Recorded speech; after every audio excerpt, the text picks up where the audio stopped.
Good morning and welcome back to Planet Althistory. Today we are going to discuss what if Alaska became independent.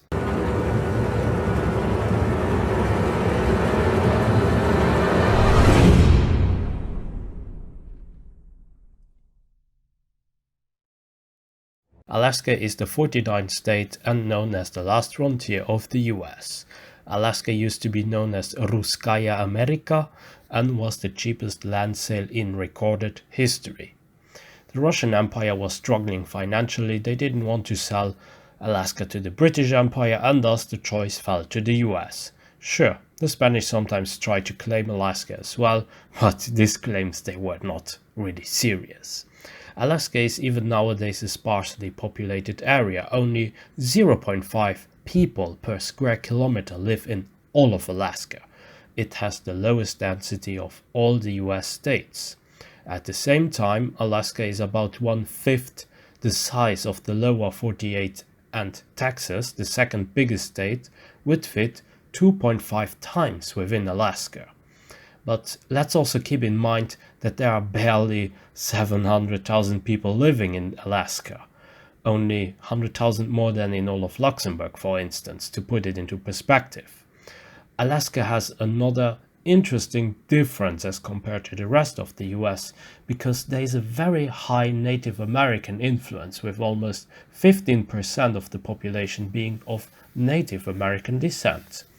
The other very iconic part of Alaska is that it's very cold, but at the same time many people move to Alaska due to the fact that there are supposed to be more jobs and it has a very high income per capita. However, we should also not forget that Alaska is not a cheap place to live and that the winters they can be really rough in there.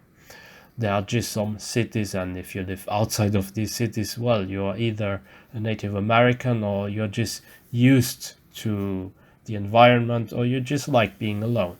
Your neighbor will probably be like 1 hour car drive away from you.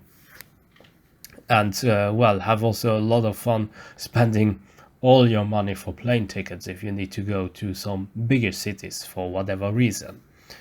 So when did Alaska become actually a state? Alaska became on the 3rd of January 1959 officially a state, thanks to the adoption of the Alaska Statute Act. Before that, Alaska was just a territory. There is, funnily enough, an interesting and rather surprising fact in Alaska. Politically speaking, it is the state with the highest support for secession. The Alaskan Independence Party even once had a governor in 1990 with Wally Hickel. Although the Alaskan Independence Party has the goal to pursue independence for Alaska, Hickel was never really in favor of it. Most voters of the Alaskan Independence Party in 1990 voted for them because they were dissatisfied with the Republicans. But what if all of that changed? What if Alaska became independent? In this alternate timeline, the Alaskan Independence Party would still accept Wally Hickel as their candidate, but there would be a push for the initial goal of the party, mainly the independence.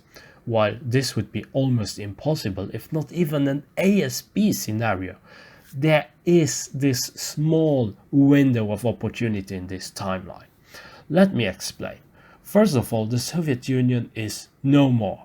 Thus, there is no perceived danger from the West. Yes, Russia is to the western side from Alaska.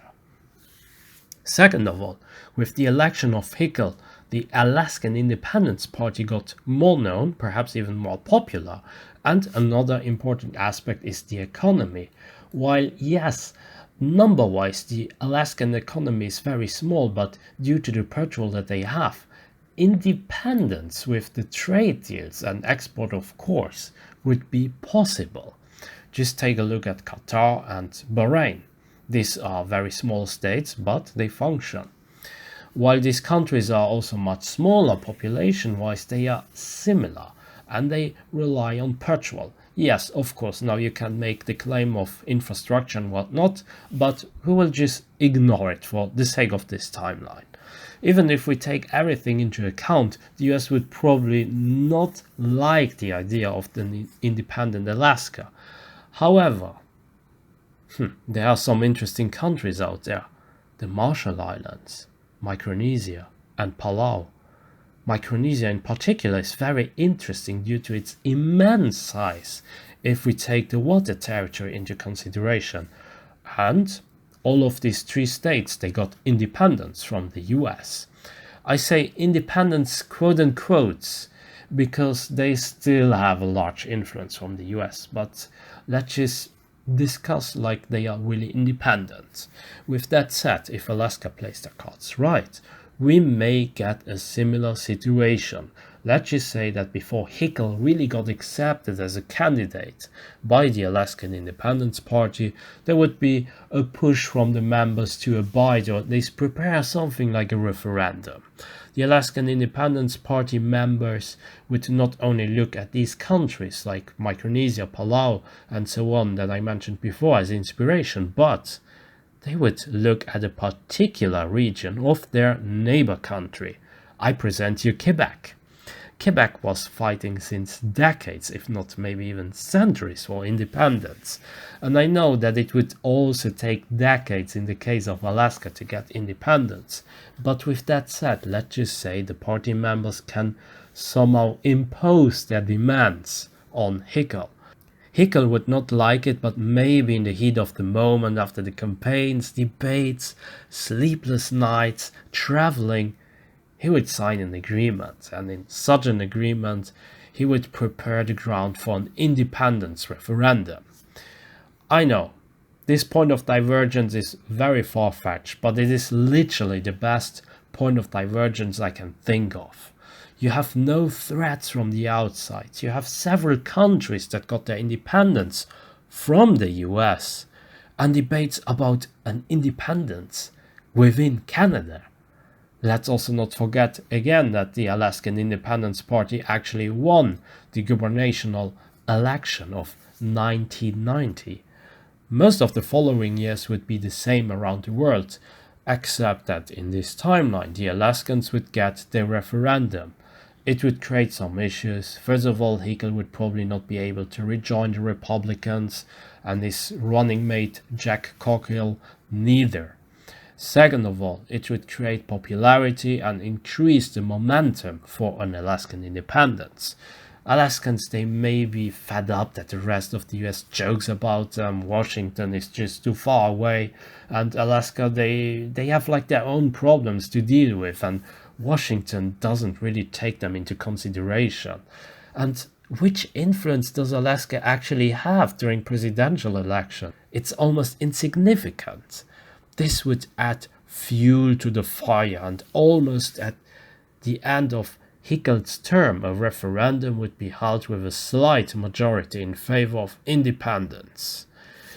Even with such a result, the US would probably never accept it.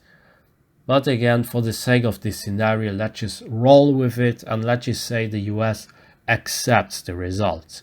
And in like 2-3 years, Alaska would be independent. And this will have a funny consequence. I believe it would actually give more motivation for the Quebecois to vote for independence, and within some years, we would not only get an independent Alaska, but also an independent Quebec. Both countries would have very good relations, as they would see each other as natural allies. Maybe not military allies, but allies in the sense of that they got, almost in the same time their independence. And Alaska would try to have good relations with Canada because they are the neighbors. And the US, they would also try to have good relations with the US and probably even still accept them as a protector, just like the Marshall Islands do, or the Micronesia or Palau. The US would surely also have military bases all over Alaska, that's for sure. And most of Alaska would actually still remain the same. I think they would still use the dollar, they would still make most of their business and trade deals with the US, and politically speaking, they would remain a very conservative part of the world. But the Native Americans would now have much more power. Alaska would not be able to use the same political system as the US, and I think we would get a more pluralistic political system. Coalition governments would be the norm in there. You would have a conservative, liberal, Native American, Green, and then a more right and a more left-wing party in there. Several single-issues parties they could also join the race, such as people who would be some lobbyists for the hunters, for fishermen, etc. And very often, I believe, these people would even be able to become something like a kingmaker. And let's also not forget maybe single-issue parties that would represent people who work for the petrol industry. Would Alaska become similar to Sweden, Norway, or Iceland? No, because their political mentality at this point of time is very different, and left-wing groups and parties would not really fare well in Alaska. One key issue that would always resurface would be the economy, and an independent Alaska could diversify the economy more easily. Some Alaskans could also experiment in making business overseas, especially in eastern Siberia, for instance. I don't think that even with Putin in charge in that alternate timeline, Russia would try to take over Alaska or influence it, because the US would have a very large military presence in Alaska, and instead Russia would focus to trade a little bit here and there with Alaska, and that's probably the most that they would even dare to influence. Alaska would certainly join the NATO, and we may even see collaboration from Alaska with other states, such as Quebec, Micronesia, Palau, and the Marshall Islands. Perhaps even some special deals with Hawaii. And I also believe Alaska would join the North American Free Trade Association, and there is a slight possibility that they would open their market to the Japanese as well. Bush would still become president and not Al Gore, even without Alaska in the picture. The election would be even more tense in this timeline around, with Bush only having 268 votes in the Electoral College, 2 more than Al Gore. Sarah Palin could perhaps not become McCain's running mate, but that's difficult to predict. With an independent Alaska, the biggest changes we would see is an independent Alaska, an independent Quebec, perhaps even more support for secession around the world. But apart from that, Alaska would still be very US orientated, have most of their economy, politics, society influenced by the US for the next coming years or even decades. The US would have a high military presence in Alaska, and maybe Alaska could be more prosperous. But apart from that, and Alaska being an independent state, I don't think that much of history would change. And that's where we leave it for now. That's it for today. I hope you enjoyed my video. Be sure to like and subscribe, leave a comment, support me also on Patreon, and join my forum, forum.planetalthistory.ga.